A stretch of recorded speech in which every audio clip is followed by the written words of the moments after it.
Okay, guys, good morning. We're going to continue to work on these broken line graphs. And so if this was presented to you on any type of exam, you'd look at it. And we're going to look at the title, obviously the first thing we want to do.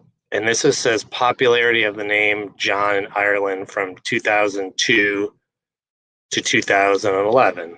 So maybe about a 10-year period. And then you're going to look at kind of the up and down axis. So going up, it's a John's per 100 people. And then on the bottom, it's the years, starting with 2002 to 2011. And this one's a little bit different than yesterday because this one does every single year. The one we looked at yesterday was every other year. And this one, every line going up is a specific year, 2002, 2003, 2004. And remember, this is per 100 people, okay? So let's dive into this a little bit, okay? So when was John the most popular name?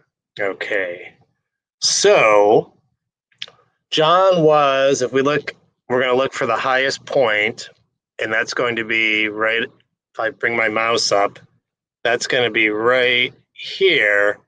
So that's 2002. For every 100 people, 13 were named John in 2002. So for that first one, when was John the most popular name? It's going to be 2002. Okay? Based on the bar graph, John will increase or decrease in popularity in the future. So this is asking you to kind of, it only goes up to 2011. So the future, obviously, this is an older graph, would be anything past 2011. And if we look, this sometimes is called the trend line. If we look at the popularity starting in 2006, it looks like it's going down. In 2006, it was every 12. 2007, it was 11. 2008, it was a little less than 10. 2009, it was only 9. 2010, it was 9. And 2011, it was down a little bit below 9. So it looks like the popularity of naming your child John Ireland is going down based on the graph, okay?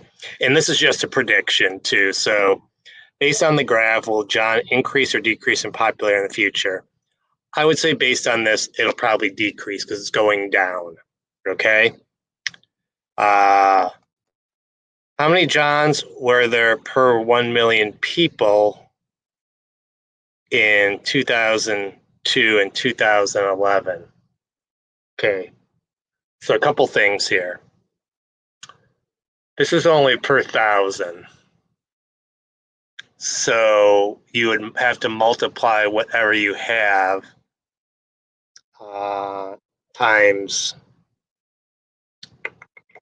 100. Okay, so we've got to get this to 1 million because this is per million, and this graph only gives us per 1,000. So 2002, there were 13, and 2011, there were 8, so that's 21. Remember, we got to multiply that times 100. So it's going to be 2,100 because this is only per 100 people. It's asking per million. So how we get that up to 1 million is we multiply it times 100. So we're just going to add the 2002 number and the 2011 number, which is 21, and we'll multiply that times 100. Okay, so it's 2,100. This one asks, what might have caused the increase in popularity of the name John in 2004, 2005? Yeah, that one, see, this one you just have to kind of make a guess.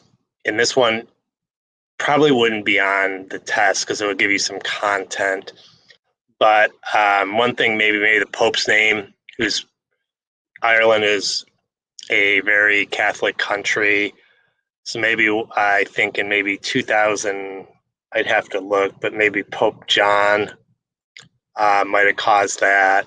But this one, like I said, it's probably not going to be on the test, so I wouldn't really worry so much about that. Okay.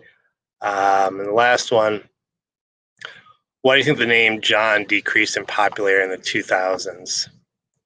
So why do you think the name of John got less popular? Once again, this one is just based on any knowledge you might have. Maybe you just say John's a boring name and parents got more creative, something like that.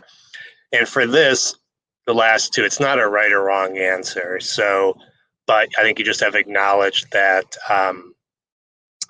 the trend line is going down. It reached its high peak in 2002. And since 2002, for the most part, it made a little comeback in 2005. But overall, you can see the popularity of the name John has been going down in Ireland. Okay, so I will go ahead and I'll post some more practice. I'll put another broken line graph up for you guys to do a little practice on over the weekend. Probably do maybe one more of these on Monday, and then we'll just go to like a straight line graph. And the reason why this is broken, I guess you guys are saying, you just put dots on there. It's kind of goes up and down. And I'll show you kind of what a traditional line graph is next week, but there's a little bit of a difference. And once we get to line graph, you'll understand. So I'll go ahead and put this up, and then I'll post something in Google Classroom. I'll post one more practice of a broken line graph. All right, you guys, have a wonderful day, and I'm going to start science at 10:30, and we'll do reading after that. So hopefully I'll see some of you. If not, have a wonderful weekend. Bye.